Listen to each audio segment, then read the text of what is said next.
예를 살펴보면 복음 증거를 위해서 당한 어려움이 한두 번이 아니었죠. 그 예를 한번 볼까요? 저 고린도후서 말씀입니다. 11장 다 같이 읽읍시다.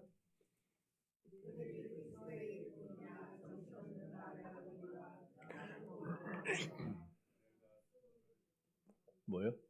왜 멱풍 됐어요? 음.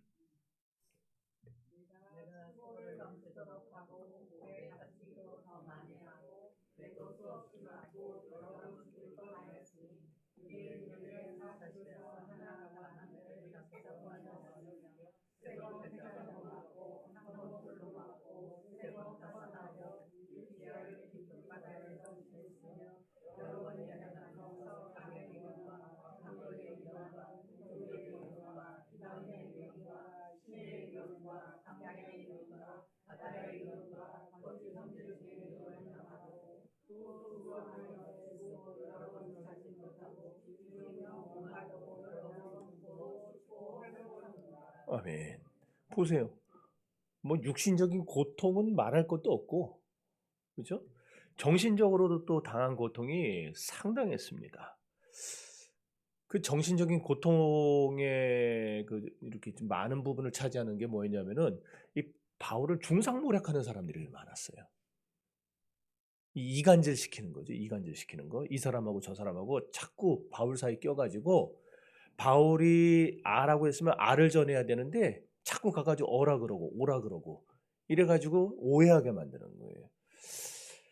근데 바울이 만약 이런 중상모략이 복음에 관해서 중상모략을 많이 했다면은 바울은 아마 우리가 지금 보는 것처럼 복음에 대한 중상모략들에 대해서는 굉장히 강하게 변증을 합니다. 그래서 갈라디아 같은 게 아니고 갈라디아서 같은 데를 보면은 굉장히 단호하죠. 완고하고 막 아주 강하게 질책하고 심지어 그들을 불러서 뭐 예수님이 바리새인들대로 회칠한 무덤 이랬던 것 같이 바울은 그들을 향해서 거짓 교사라 그러고요. 사탄의 하수인이라고 부릅니다. 그 정도로 강하게 비판을 해요. 복음에 대해서 이제 중상모략을 했을 경우에. 근데 이렇게 매를 맞고 돌 맞고 파선하고 강도의 위험, 동족의 위험, 이방인의 이런 모든 위험들이 다 지금 누구에게 관계된 거죠? 복음을 전하는 것과 관계는 있었지만 사실 누가 당하는 거냐면 자기 개인이 당하는 거였어요. 바울이. 그리고 중상모략하는 일들이 바울 개인에 대한 얘기들을 해요. 바울이 데살로니가 교회의 한 중상모략이 뭐냐면은 야 바울이 너희를 사랑하는 거 같냐? 너희를 사랑했으면 겨우 3개월 만에 떠났겠냐?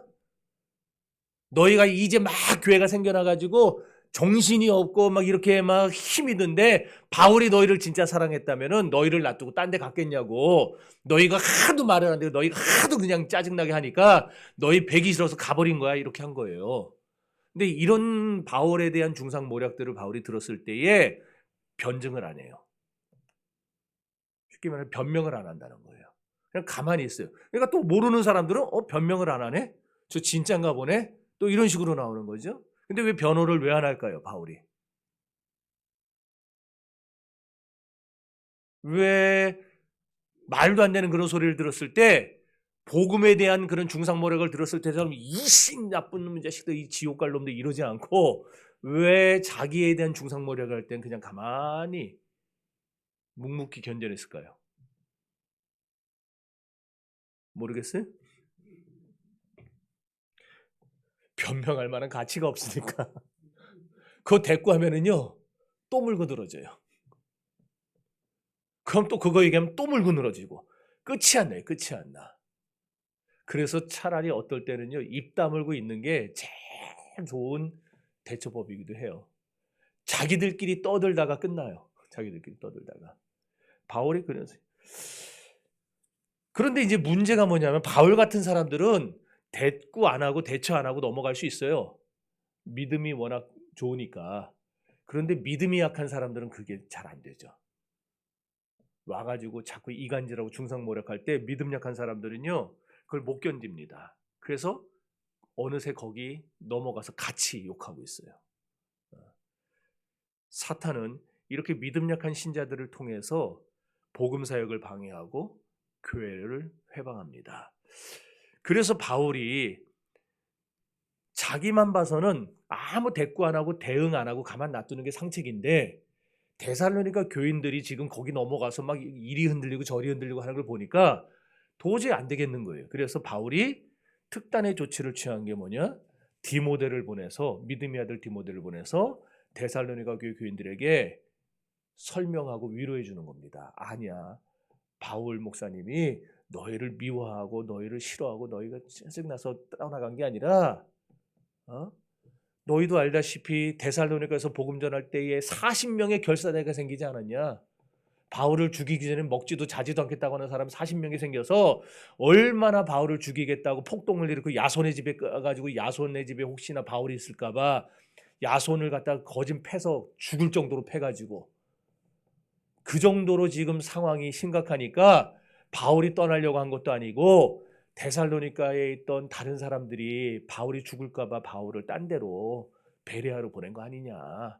그러면서 바울은 여러분을 정말 사랑합니다. 바울은 지금도 여러분을 위해 기도하고 있습니다. 비록 지금 위험해서 오지는 못하지만 그 베레아를 거쳐서 이제는 아덴에 갔는데 아덴에서도 여러분을 생각해서 나를 보내지 않았습니까? 이러면서 데살로니가 교인들을 위로하고 격려해 주기 위해서 디모데를 파송했다는 거예요. 우리가 지난번에 바울이 데살로니가 교회에 여러 번 가려고 했다는 거 보셨죠? 기억 안 나나 봐요. 했어요? 아무튼 나와. 그런데 사단이 길을 막았다 그랬어요. 거기 보면은 2장에서 내가 여러 번 너희에게 가고자 했으나 사탄이 길을 막았도다 그랬어요. 그런 말 할 때 바울의 심정이 어땠는가? 자, 2장 17절 한번 읽어봅시다.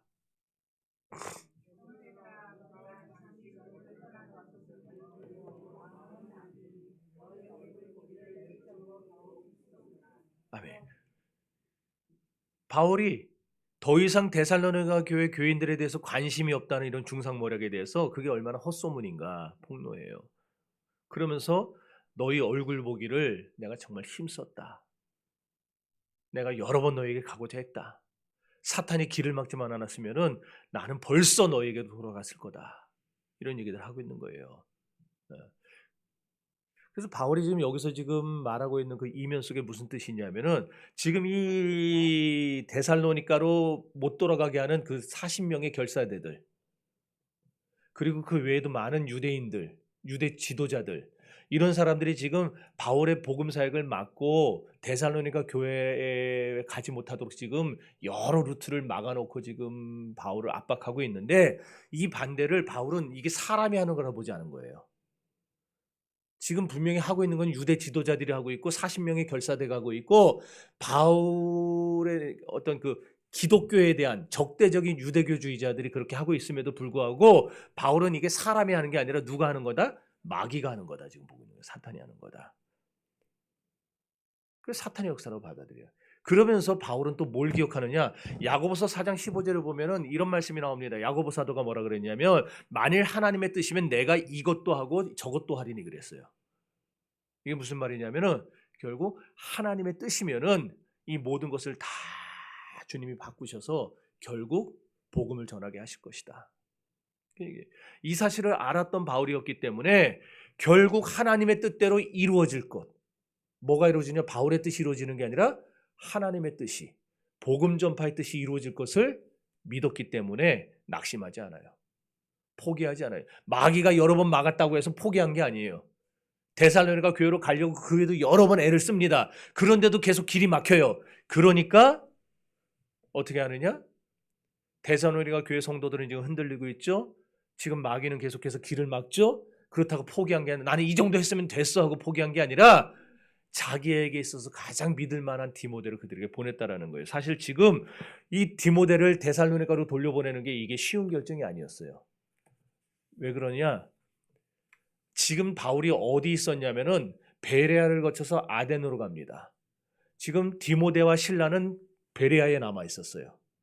먼저 베레아까지 40명의 결사대가 쫓아왔기 때문에 바울이 베레아에서도 복음을 오래 전하지 못하고 거기서 급하게 아덴으로 도망을 간 거예요. 아테네로. 자, 요 상황에서 아테네에 도착했더니 아테네는 어떤 도시냐면은 우상 숭배가 당시 그 유럽 국가들 중에서 가장 극심했던 지역이었죠. 그리스 신화가 발생한 곳 아니에요. 나중에 보면 나오겠지만 사도행전인가요? 거기 보면은 이 아테네에 갔더니 판테온이라는 게 있었어요. 판테온. 만신전이라고 불러요. 우리말로. 만신전. 만신전이 뭐겠어요? 말 그대로예요. 5만 가지 신전들이 다 신들이 거기 들어있는 거예요. 근데 신들마다 다 이름을 붙였거든요. 제우스, 헤라, 뭐 헤르메스 다 이름을 붙였는데 그 중에 이름 모를 신도 있더라고요. 바울이 보니까. 기억나요? 네, 기억나죠? 네. 자, 그런 곳에서 복음을 전하는 게 쉬웠겠어요? 오늘도 우리 전도 특공대에 나와가지고 여기서 다 복음을 전하면서 예수 믿으세요, 예수 믿고 천국 가세요 하는데 대부분이 쳐다도 안 보더라고. 대부분이 받지도 않아요. 먹을 거나 있으면 받지. 우리 같은 그런 복음의 자유가 있는 나라에서도 그 모양인데 국민 대다수가 아니고 국민 전체가 지금 우상 숭배라고 있는 아테네에 처음으로 들어가 가지고 예수 믿는 사람은 하나도 없어요. 바울 혼자밖에. 거기서 복음 전하는 게 쉽겠어요? 게다가 지금 누가 쫓아오고 있어요? 40명의 결사대가 지금 쫓아오고 있어요. 이게 지금 복음 전하는 게 힘든 정도가 아니라 바울의 목숨이 지금 위험에 처해 있는 상황이에요. 이 상황에서 자기를 도와줄 가장 강력, 전도할 때 혼자 하는 게 힘들어요? 같이 하는 게 힘들어요? 혼자 하는 게 더 힘들죠? 같이 하면 그래도 조금 더 수월하죠? 디모데가 신라가 옆에서 자기를 붙돌아주고 지켜주면은 더 나은데 지금 바울은 그들을 데살로니가로 베레아에서 여기로 오지 말고 데살로니가로 돌아가라 편지한 거예요. 쉽게 결정한 거 아니에요. 목숨을 걸고 하는 거예요. 나중에 실제로 보면은요. 아테네에서 예수 믿는 사람을 얼마나 건졌죠? 베레아에서도요. 많은 사람을 건졌어요. 데살로니가에서도 수많은 귀부인들과 귀족들까지 예수를 믿었어요. 그런데 세상에 아테네에서는요. 겨우 두셋만 얻었어요. 두세 명만. 그 정도로 복음 전하기 극악한 지역이 아테네였어요. 거기다가 목숨의 위협까지 받는 상황에서 자기의 중요한 동역자인 디모데와 신라를 데살로니가로 돌려보낼 정도로. 바울은 왜 그렇게 했을까요? 데살로니가 교인들을 사랑하기 때문에 그런 거예요.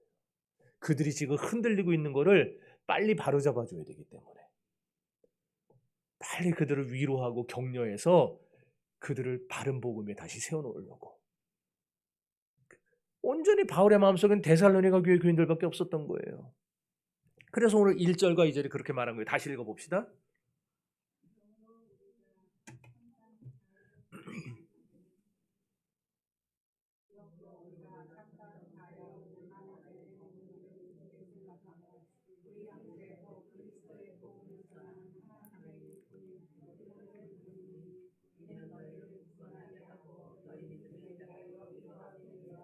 아멘. 사도행전 17장에서는요.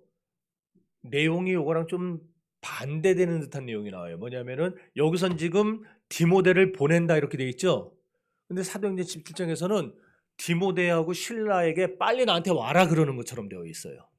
이게 서로 부딪히는 것 같아요. 본문이. 나중에 여러분이 읽다가 혹시 오해할까 봐 내가 먼저 얘기하는 거예요, 지금.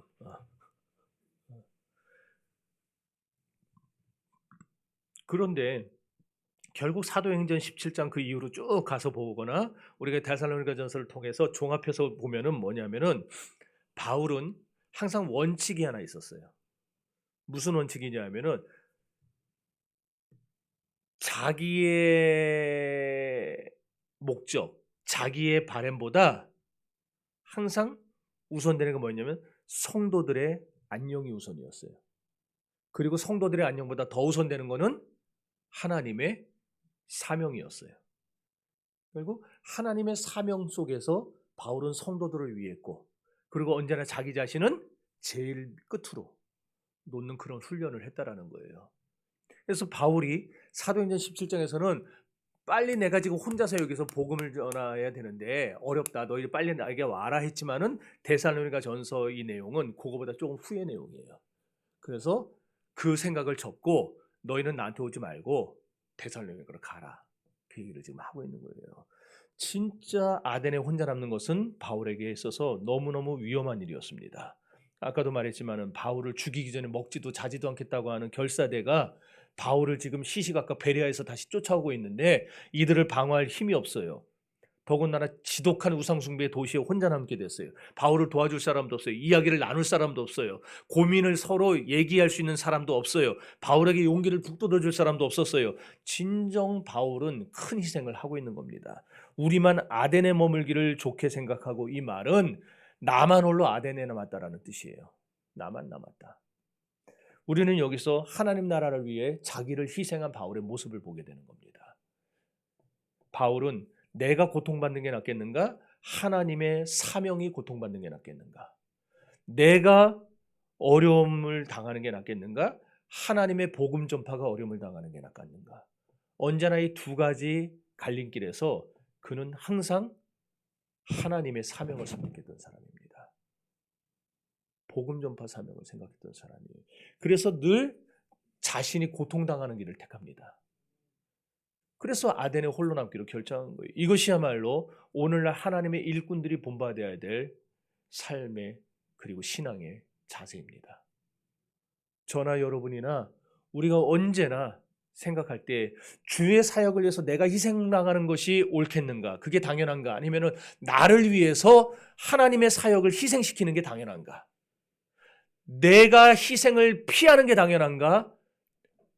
주님의 사명이 피해받지 않는 게 당연한가? 바울처럼 우리는 항상 그것을 생각할 수 있어야 된다는 겁니다. 오늘날 많은 신자들이, 이 한국교회 안에 존재하는 많은 신자들이 하나님을 사랑한다고 합니다. 교회를 사랑한다고 합니다. 성도를 사랑한다고 합니다. 그런데 조금 문제가 일어나면은 사랑이 아니고 원수도 그런 원수가 없어요, 서로.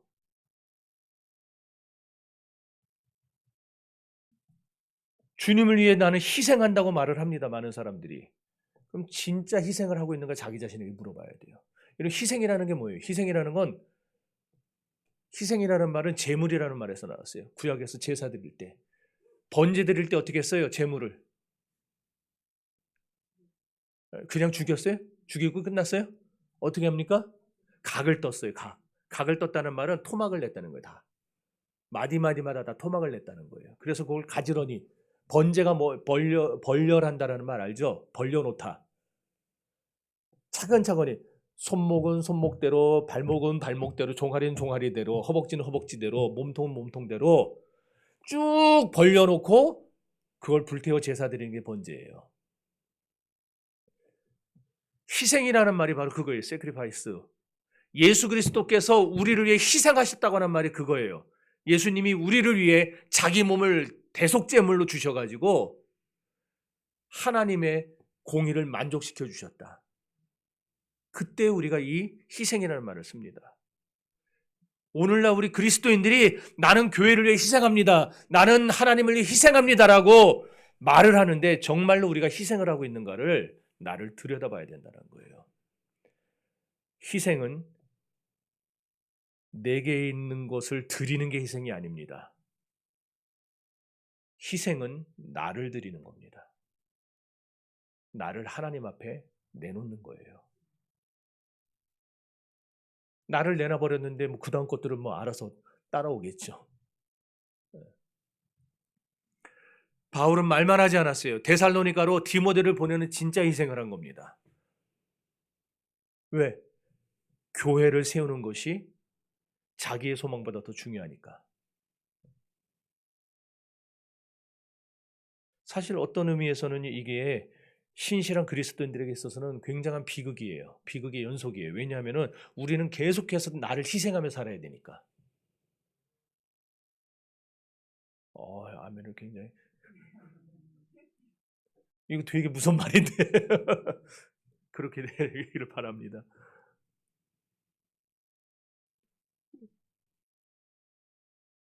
개인의 소망보다 나의 소망보다 주님의 사역을 먼저 생각하는 거 이게 희생인데 참 진정한 그리스도인들은 이 삶을 계속해서 살아가야 되기 때문에 참 힘들어요.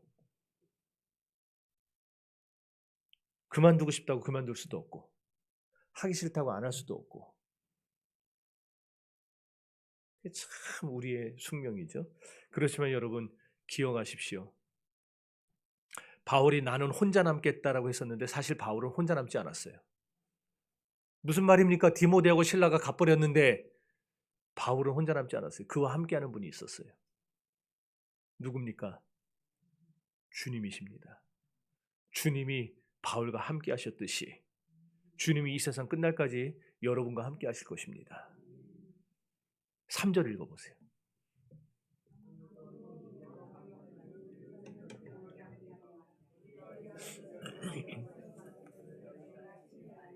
아멘. 바울은요 데살로니가 교인들이 지금 고난당하고 환난당하는 걸 보면서 그리고 그들이 그 고난 속에서 지금 적잖이 흔들리고 있다는 걸 알았어요. 그래서 3절에서 뭐라고 그러냐면은 우리가 이를 위하여 세움받은 줄 너희가 알아야 한다 그랬어요. 이게 무슨 말이겠어요? 고난이 우리의 몫이라는 말이에요. 고난이 크리스천의 몫이에요. 찬송가 중에 내 몫에 태인 십자가 우리 태인이 이름 나오는 찬송가인데 내 몫에 태인 십자가 그거 내가 져야 되는 거예요. 그 누가 질까? 내가 져야 되는 거예요. 내 몫이니까. 바울은 고난당하고 환난당하는 데살로니가 교인들에게 너희가 고난당하는 걸 다 안다. 잘 안다. 그렇지만 그리스도를 위하여 고난당하는 것이 우리의 몫이다. 그 몫을 감당해라. 지금 얘기하고 있어요. 사랑하는 성도 여러분. 하나님은 단지 우리가 그리스도인들이 영광만 받아 누리라고 우리를 부른 게 아니에요. 저는 그랬으면 좋겠어요. 솔직히 저에게도 황 목사야 너 참 목회하느라 고생하는데 영광만 받아 먹어라. 입 벌려 이러 넣어주면 좋겠어요. 근데 안 그러거든요.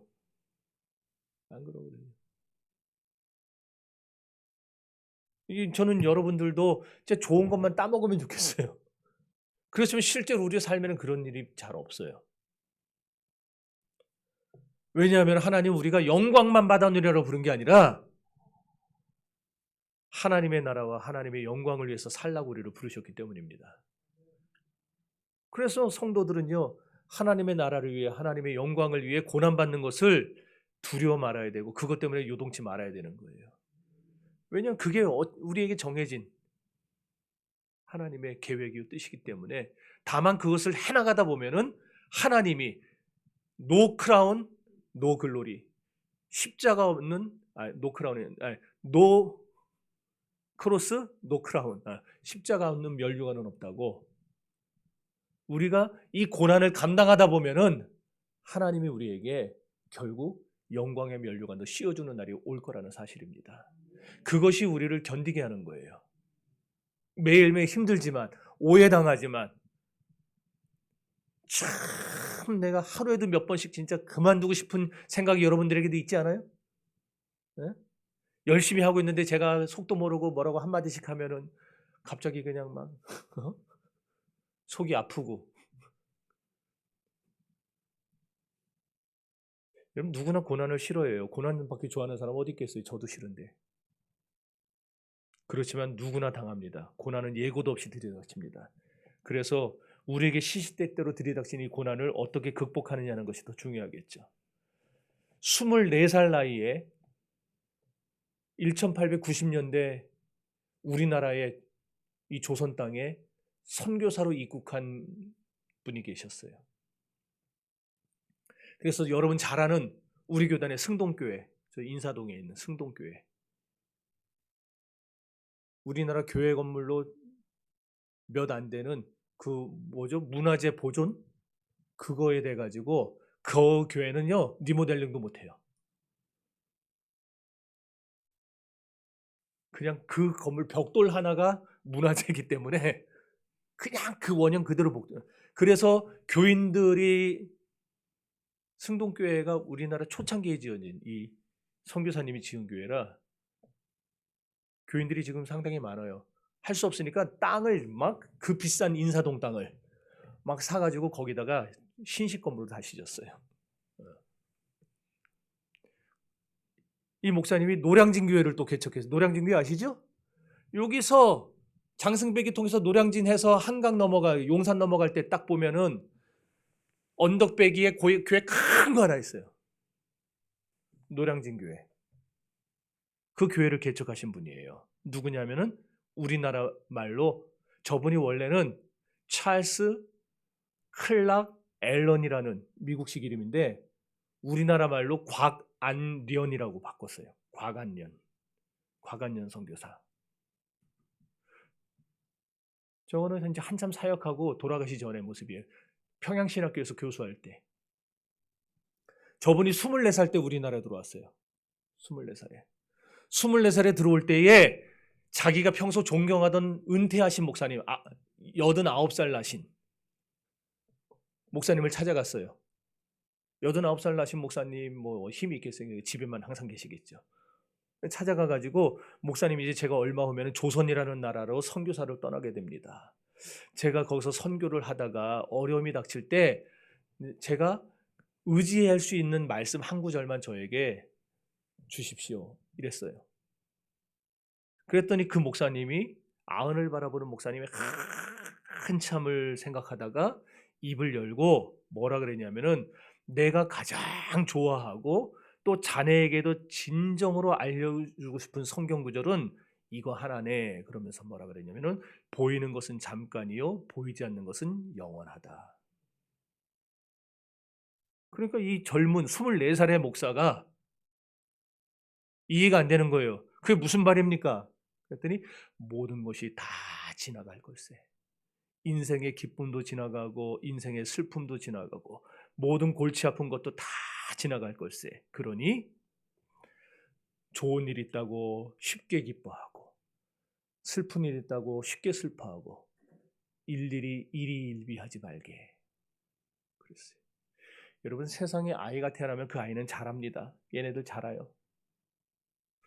저도 우리 애들 항상 애들일 줄 알았는데 벌써 애들이 다 청년이 돼서 안 놀아줘요. 저랑. 지들끼리 놀지. 명절 때도요. 저희랑 안 있어요. 나가서 지 사촌들하고 놀지. 얘네는 금방 어른이 될 거예요. 그리고 어른 된 애들이 또 얼마 안 있으면 금세 노인이 돼 있을 겁니다. 그때는 우리 여기 없겠죠. 쟤네가 노인이 됐을 테니까. 그리고 쟤네들도 언젠가는 세상을 떠날 때가 옵니다. 직업이라는 것도 가지고 평생 30년, 40년 일해서 가족을 먹여 살렸지만 언젠가 직업을 그만둬야 될 때도 옵니다. 은퇴를 할 때가 올 것이고 아니면 더 이상 내가 힘이 붙여서 일을 할 수 없을 때가 올 겁니다. 내 몸 이상으로 사랑하는 남편과 아내, 결혼을 해서 가정을 이뤘지만 그것조차도 다 지나갈 겁니다. 이 세상은 다 지나가는 거예요. 청춘도 지나갑니다. 권세도 지나갑니다. 모두가 지나갑니다. 여러분이 지금껏 살면서 걱정했던 일들 한두 가지가 아니었을 거예요. 너무나 가슴 아파서 도저히 헤어나오지 못할 거라고 그 당시에 생각했던 것들 지금 떠올려 보세요. 아마 지금쯤이면은 웬만한 거 다 지나갔을 겁니다. 그때는 너무 아려서 가슴이 찢어지는 것 같이 아팠는데 지금은 그냥 그 정도일 거예요. 여러분 생각에 이건 진짜 중요한 일이라고 했던 것들이 있었을 겁니다. 그러나 그것조차도 지금 생각해보면 다 지나갔을 겁니다. 오늘 우리가 지고 가는 짐이 무겁고 골치 아프다고 해도 내일의 희망이 전혀 없어 보인다고 해도 내가 가진 것이 전혀 없다고 해도 이것도 다 지나갈 겁니다. 그러니 성도 여러분, 내일은 새로운 기회가 우리에게 주어진다는 사실을 믿으시기를 바라요. 내일은 새로운 힘이 우리에게 주어질 겁니다.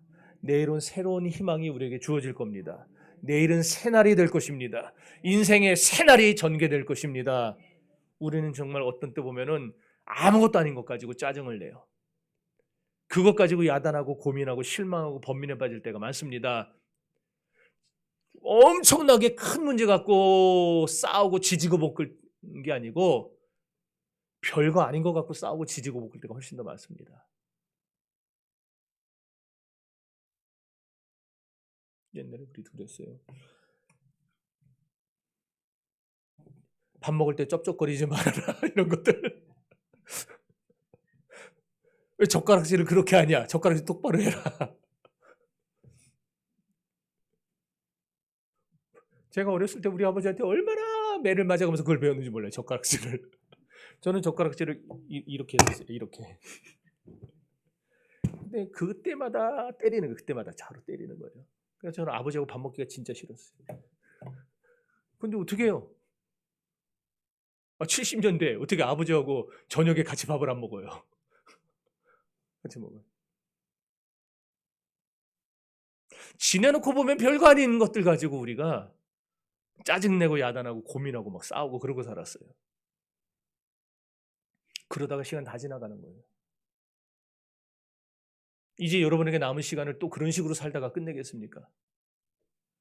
아주 오래전 얘기에 처음 기차를 타는 어떤 여인이 이제 자기 자리를 찾아서 앉은 거예요. 옛날 기차는 창문을 열 수 있었다는 거 아셔요? 옛날 기차를 아나 보네. 저랑 저분들 나이 속인 것 같아요. 나하고 나이 차이 별로 안 나요. 저분들. 알죠? 기차 창문 이렇게 열 수 있는 거. 이 여자가 처음에 더워가지고 바람을 좀 쐬려고 창문을 열었어요. 근데 바람이 너무 세게 들어와가지고 닫은 거예요, 창문을. 그랬더니 또 조금 더 더워요. 또 열어요. 추워요. 닫아요. 또 더워요. 그래서 자기가 막 한참 하다가 마침 자기한테 딱 맞는 뭐라 그래야 되죠? 그거를? 아무튼 간격이라 그래야 돼요? 아무튼 그걸 찾았어요. 그래서 그걸 딱 맞춰놓고 이제 만족을 한 거예요. 그래서 자리에 딱 앉았습니다. 근데 이번에는 뭐가 눈에 들어오냐? 햇빛이 짜증나는 거예요. 그때는 또 커튼이라는 게 있었어요, 열차에. 그래서 이 커튼을 쳤어요. 그랬더니 너무 어두워. 또 다시 열었어요. 또 다시 눈이 부셔요. 계속 그거 가지고 이거 하다가 또 한참 시간 갔어요. 그 다음에는 뭐 했느냐면은 큰 맘 먹고 산 모자, 여행 가려고 샀던 그 모자, 요거를 망가질까봐 무릎 위에다 올려놨는데 여간 불편한 게 아니에요. 먼 길을 가니까. 그래서 이거를 다시 선반 위에 올려놨습니다. 그랬더니 거기에 사람들이 짐을 올리니까 그것까지 혹시 구겨질까봐. 그래서 다시 이거를 빼가지고 창에 있는 창문 옆에 고리 같은 게 있었어요. 그 당시 그 고리에다 올려놨어요. 걸어놨어요. 그때 바람이 불어서 훌쩍 날아갈 것 같아요. 그래서 다시 그걸 무릎 위에 올려놔요. 또 힘들어요. 다시 올려놔요. 이 짓을 한참 한 거예요. 그러다가 결국 포기하고 자기 무릎 위에다 올려놓고 아유 안 되겠다 이제는 아유 바람 때문에 머리도 틀어졌고 하니까 머리라도 빗어야지 그러고 거울을 꺼내서 빗을 꺼내서 한참 빗고 있었어요. 그러고 나서 이제 만족을 하고 이제 됐다. 아유 이제 좀 잠이라도 자야 되겠다. 해서 눈을 딱 감았는데 그때 방송이 나오는 거예요. 네. 이번 역은 우리 기차의 종착역인 부산역입니다. 서울역에서 타서 부산 갈 때까지 그 짓 하다 간 거예요. 결국 잠도 못 자고 쉬지도 못하고. 이 이야기에서 여러분은 어떤 교훈을 받습니까? 우리가 가는 인생이란 여행은요, 따지고 보면 아주 잠깐입니다.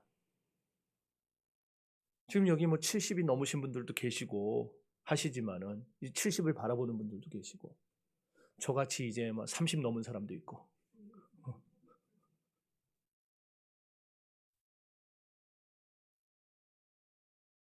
30이든 40이든 20이든 우리가 볼 때는 숫자상으로 큰 차이 나는 것 같지만요.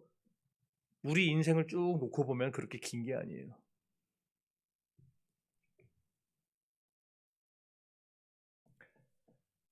진짜 짧아요.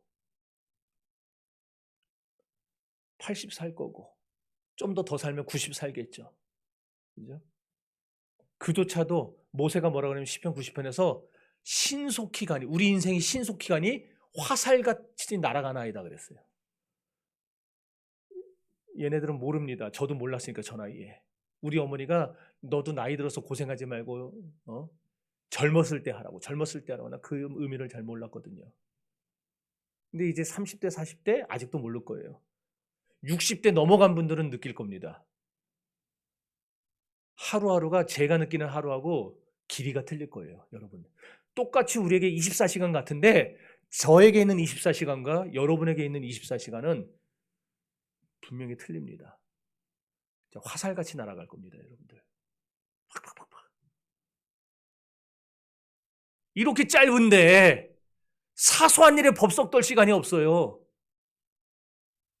꼭 해야 할 일만 하고 살기에도 우리 인생이 그리 길지 않거든요. 그러니 공연한 데 시간 보내지 마세요. 내가 있어도 되고 없어도 되는 일에 공연히 끼어들어서 시간 낭비하지 말고 중요하지 않은 일 때문에 걱정하지 마세요. 왜냐하면 얼마 안 있으면 방송이 나올 겁니다. 이번 역은 우리 기차의 종착역인 천국입니다. 할 겁니다. 우리가 기차에서 내려야 될 시간은 반드시 옵니다. 그때 내려가지고 평생 구원은 받았는데 제가 지난주인가요? 생활 속에 믿음이 없어가지고 구원의 믿음이 있는 생활의 믿음이 없어가지고 한평생 그냥 자기 생각만 자기 고민하고 자기 그냥 먹고 사는 일에만 바쁘고 그러고 정신없이 살다가 천국에 도착해가지고 남들은 딱딱 자기가 정해진 대로 가고 있는데 자기는 어디로 가야 될지 몰라가지고 지금 그러고 싶습니까? 지금 여기 있는 저와 여러분들의 모두의 형편과 사정은 다 달라요. 조금씩 다릅니다. 하지만 어떤 모양이든지 저는 제 몫의 고난을 당하고 있고 여러분은 여러분의 몫의 고난을 당하고 있습니다. 다 당하고 있어요. 안 당하는 사람이 없어요. 왜? 내 몫의 대인 십자가 그 누가 질까? 내가 져야 된다고 했으니까 다 져야 되는 거예요. 그러나 우리 인생이 늘 고난과 역경만 있는 것은 아니죠. 때로는 위기와 역경보다 기쁨과 행복이 더 많습니다. 그럼에도 불구하고 우리 인생이 고난스럽다, 참 힘들다로 느끼는 이유는 뭐냐? 기쁨과 즐거움은 조금 있으면 사라져요. 그런데 고난은 오래 기억됩니다. 그래서 나를 생각할 때 참 야곱도 그랬죠. 내가 137년을 살았으나 내 조상의 연수에는 미치지 못하나 험악한 세월을 살았나이다 그러잖아요. 여러분들도 그럴 거예요. 참 나 진짜 고생 많이 했어. 그럴 거예요. 아니에요? 고생 안 하셨어요? 저희 어머니는 항상 저한테 그랬어요. 딱 시작을 레파토리 시작하면은요 한 2시간 내내 자기가 어려서부터 고생한 거, 할아버지 할머니한테 고생한 거, 시집 와가지고 고생한 거, 막 그다음에 저희들 키우면서 특히나 너 셋째, 너 때문에 마음 상한 거 이거 쫙 얘기가 듣다 보면 2시간 지나요. 그럼 내가 듣다가 좀 진짜 그만 좀 하라고. 왜 그러냐면은 기쁜 기억은 금세 사라지는데 고난의 기억은 오래가기 때문에 그래요. 그래서 우리는 나는 참 힘들게 살았구나 그렇게 느껴요. 그렇지만 여러분 그런 생각이 들 때마다 또 고난이 새로 닥칠 때마다 우리가 어떻게 생각을 해야 되느냐?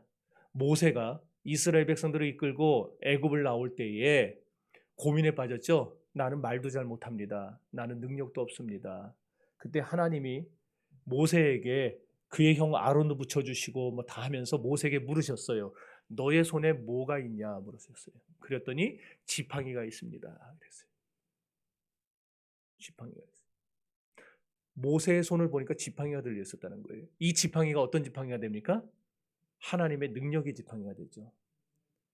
여러분도 고난이 닥칠 때 여러분의 손을 보시기 바래요. 뭐가 들려 있는가? 자, 손 다 한번 들어보세요. 이렇게 다 들어보시죠. 이 손이요 고난을 극복하기 위한 우리의 믿음을 상징합니다. 손가락 몇 개예요? 5개죠. 여기 4개 있는 분 없죠? 5개죠. 자, 첫 번째 손가락은요 사실을 나타냅니다. 사실. 어떤 사실? 하나님의 사람 엘리야가 이세벨에게 쫓겨서 도망 다닐 때 불평했어요. 하나님께. 하나님의 사람은 다 죽고 나만 혼자 살아남았습니다. 그래서 그때 하나님이 뭐라고 그러셨어요? 무슨 헛소리냐. 아직 바알에게 무릎 꿇지 않은 7천 명 남아있다 그러셨어요. 어떤 게 사실입니까? 나만 홀로 남은 게 사실입니까? 7천 명이 남아있는 게 사실입니까? 7천 명이 남아있어요. 하나님을 과소평가하지 마세요.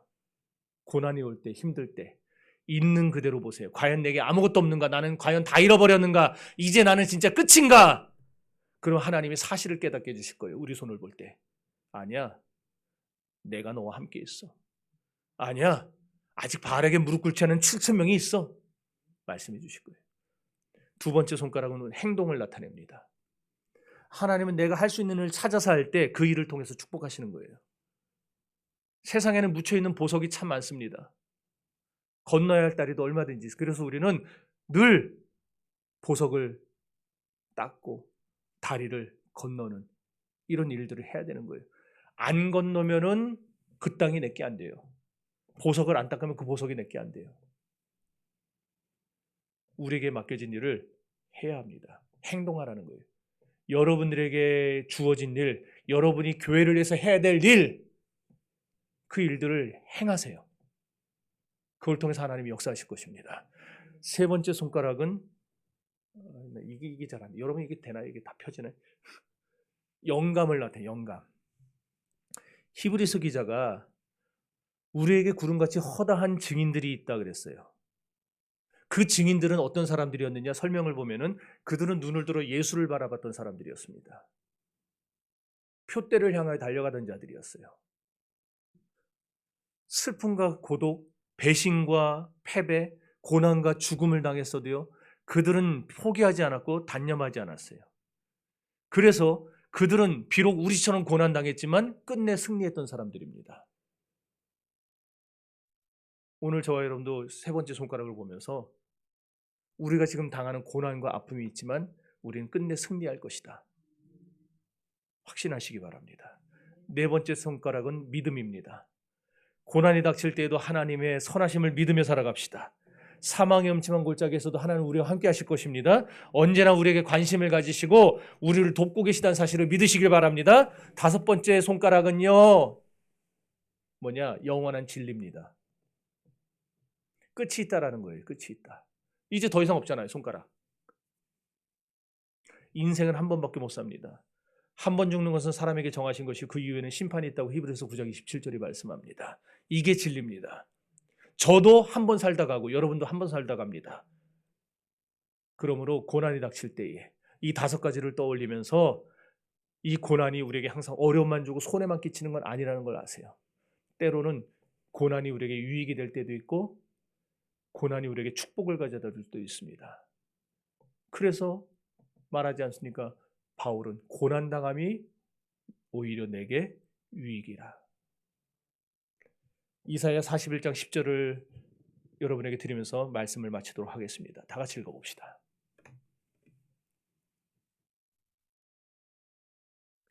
이사야 41장 10절.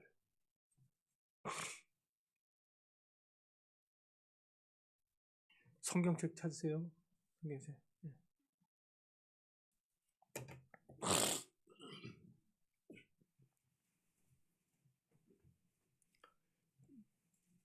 이사야 41장 10절 찾았으면 아멘 합시다. 네, 다 같이 읽어요. 시작. 두려워 말라. 내가 너와 함께함이니라. 놀라지 말라. 나는 너의 하나님이 됨이니라. 내가 너를 굳세게 하리라. 참으로 너를 도와주리라. 참으로 나의 의로운 오른손으로 너를 붙들리라. 아멘. 이 약속을 있는 그대로 믿으시기를 바랍니다. 그리하여 어떤 환난이 닥쳐오더라도 요동하지 마시고 굳게 서서 승리하는 저와 여러분이 될 수 있기를 주의 이름으로 축원합니다. 기도합시다.